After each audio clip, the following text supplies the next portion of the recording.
my dearies, welcome back to my channel. I hope you all are doing well. In our previous video lecture, we have discussed the role of revolutionaries and the contribution of Giuseppe Mazzini. I hope by now you must have seen that video. If not, then do check that out. So students, Europe में जैसा कि आप जानते हैं बहुत सारी चीज़ें चल रही थी। फ्रेंच रेवोल्यूशन जब हुआ उसी से इंस्पायर होकर ऑल ओवर द यूरोप तहलका मच गया।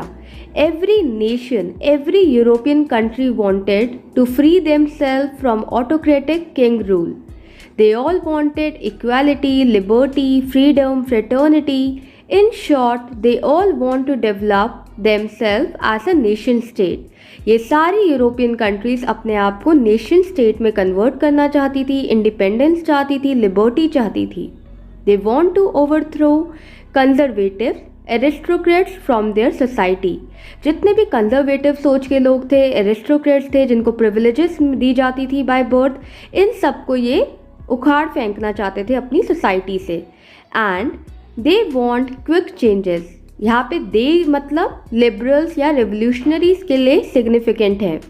सो they all wanted quick changes which can be achieved only by revolutionary practices. So let's see the contribution of revolutionaries in today's video, that how they have achieved nationalism in Europe at initial stages.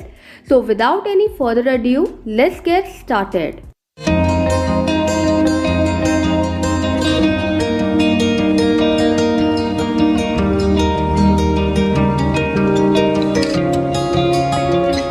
So students, Europe में 1830 से लेकर 1848 के period को as of revolution कहा गया है, because इस period में काफ़ी बदलाव देखने को मिले थे यूरोप में।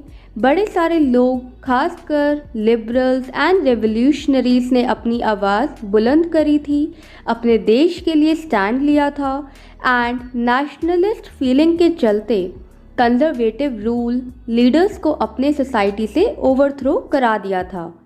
एंड जैसा कि आप स्लाइड में देख रहे हैं, as conservative regimes try to consolidate their power, liberalism and nationalism came to be increasingly associated with revolution in many regions of Europe such as the Italian and German states, the provinces of the Ottoman empire, Ireland and Poland.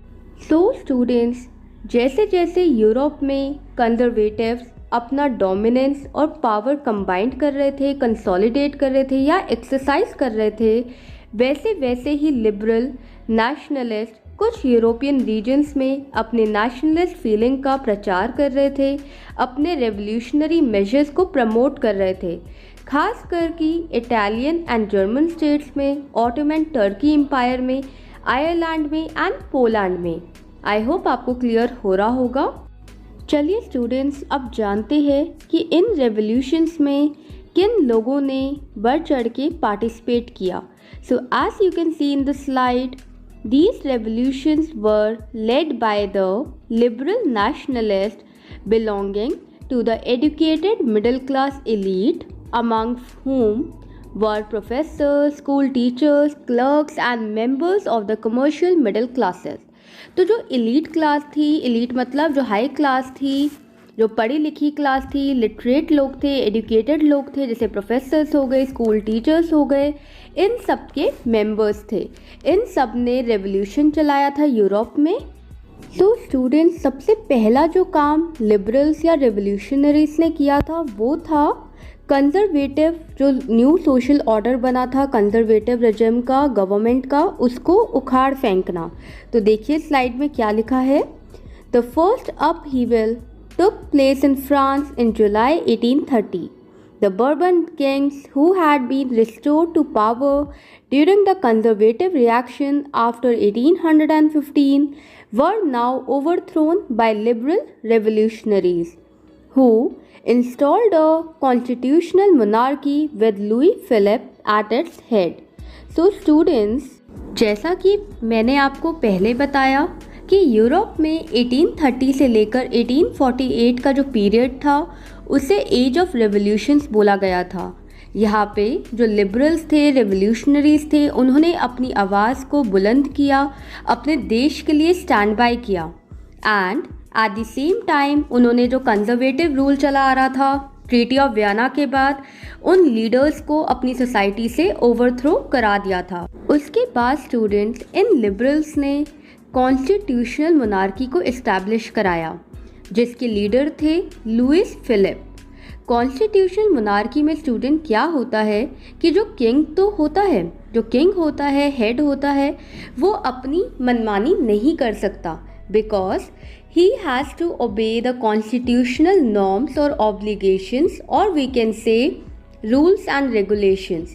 जो हमारे constitution में लिखित होता है, mentioned होता है, वही king और रूलर को फॉलो करना होता है। तो आई होप आपको क्लियर हो रहा होगा। Apart from this, as you can see in the slide, when France sneezes, Metternich once remarked, the rest of Europe catches cold. The July Revolution sparked an uprising in Brussels, which led to Belgium breaking away from the United Kingdom of the Netherlands. So students, होता क्या था कि Europe में जब इतना कुछ चल रहा था, तो ये सब देखकर जो कंजर्वेटिव रिजिम या गवर्नमेंट के ऑस्ट्रियन चांसलर थे ड्यूक मेटरनिक, उन्होंने अपने इंटरव्यू में ये रिमार्क दिया कि when France sneezes the rest of Europe catches cold. ये एक सरकास्टिक स्टेटमेंट थी जो ये शो कर रही थी कि फ्रांस कुछ भी करता है, कोई भी स्टेप लेता है, तो पूरे ओवरऑल यूरोप में तहलका मच जाता है। Because as you know, nationalism की फीलिंग सबसे पहले फ्रांस में आई एंड उसके बाद ही ऑल ओवर यूरोपियन स्टेट्स में स्प्रेड हुई। दैट्स वाई ड्यूक मेटरनिक का कहना था कि फ्रांस छींक मारता है तो पूरा यूरोप कोल्ड कैच कर लेता है, मतलब इन शॉर्ट इन्फ्लुएंस हो जाता है। सो स्टूडेंट्स, ध्यान रखिएगा, इसमें से ऑब्जेक्टिव टाइप क्वेश्चन भी पूछा जाता है और लॉन्ग क्वेश्चन भी पूछा जाता है। सो जो ये जुलाई रेवोल्यूशन था, फ्रेंच रेवोल्यूशन था, उसके बाद ही एक अपराइजिंग हुई ब्रसल्स में, बेल्जियम में, जिसने क्या किया, इस रिवोल्ट के बाद जो यूनाइटेड किंगडम ऑफ नीदरलैंड था, उससे बेल्जियम एक आज़ाद देश बन गया था। उन्होंने अपने आप को सेपरेट कर लिया था यूनाइटेड किंगडम ऑफ नीदरलैंड से, ब्रेक अवे हो गया था उसका, तो और नेशन स्टेट में कन्वर्ट हो गया था। तो आई होप आपको क्लियर हो गया होगा। Now beside this, an event that mobilized nationalist feelings among the educated elite across Europe was the Greek War of Independence. Greece had been part of the Ottoman Empire since the 15th century. The growth of revolutionary nationalism in Europe sparked off a struggle for independence amongst the Greeks which began in 1821. So students, सबसे बड़ा event जो 1821 में हुआ था Europe में, वो था Greek war of independence, जिसने एजुकेटेड एलीट लिबरल्स के अंदर और नेशनलिस्ट फीलिंग इन्फ्यूज़ करा दी और यू कैन से भर दी। जैसे कि अभी हमने स्लाइड में पढ़ा, ग्रीस जो था ऑटोमन एम्पायर का पार्ट था सिंस 15th सेंचुरी, एंड इतना सब जब चल रहा था तो ग्रीस को भी अपनी एक इंडिपेंडेंट नेशन स्टेट बनानी थी जो कि ऑटोमन एम्पायर से सेपरेटेड हो, एंड उसके लिए उन्होंने काफ़ी स्ट्रगल किया। एंड जो नेशनलिस्ट थे ग्रीस में, उनको पूरा सपोर्ट मिला अपने ही लोगों से, एंड इवन उन लोगों से जिन्हें अपने ही देश से निकाल दिया था, एग्जाइल करा दिया था। And not only this, in Greece nationalist को वेस्टर्न यूरोपियन लोगों से भी साथ मिला, as these western European had sympathy for Greek culture and traditions. इसके अलावा स्टूडेंट, जो उस टाइम के पोइट्स थे, आर्टिस्ट थे, उन्होंने काफ़ी लॉड किया और वी कैन से अप्रिशिएट किया ग्रीस को as a cradle of European civilization. Here cradle means origin, जो बेस होता है, तो सबसे पहला ओरिजिन या बेस माना गया ग्रीस को यूरोपियन सिविलाइजेशन का। ध्यान रखिए स्टूडेंट्स, ये 1 मार्क में पूछा जाता है एंड लॉन्ग क्वेश्चन में भी अक्सर आता है। एंड लास्टली, लोगों को, पब्लिक को मोबिलाइज किया, उकसाया कि उन सबको सपोर्ट करना चाहिए इनके स्ट्रगल को अगेंस्ट मुस्लिम और we can say Ottoman empire. चलिए एक बार इसे स्लाइड में देखकर रिवाइज करते हैं। Nationalists in Greece got support from other Greeks living in exile and also from many West Europeans who had sympathies for ancient Greek culture. Poets and artists lauded Greece as the cradle of European civilization and mobilized public opinion to support its struggle against a Muslim empire. I hope आपको clear हो रहा होगा। So student, Greece को आज़ाद कराने के लिए, एक independent nation state बनाने के लिए जो इंग्लिश पोएट थे लॉर्ड बायरन नाम के, उन्होंने फंड्स इकट्ठे करे, पैसे वगैरह इकट्ठे करे और वो वॉर पे फाइट करने चले गए, जहाँ पर 1824 में उनकी मृत्यु हो गई थी। He died of fever. तो students, as a result the Treaty of Constantinople of 1832 has been made, which recognized Greece as an independent nation. So Treaty of Constantinople बनाई गई 1832 में, जिससे डिक्लेयर कर दिया ग्रीस को एज एन इंडिपेंडेंट नेशन।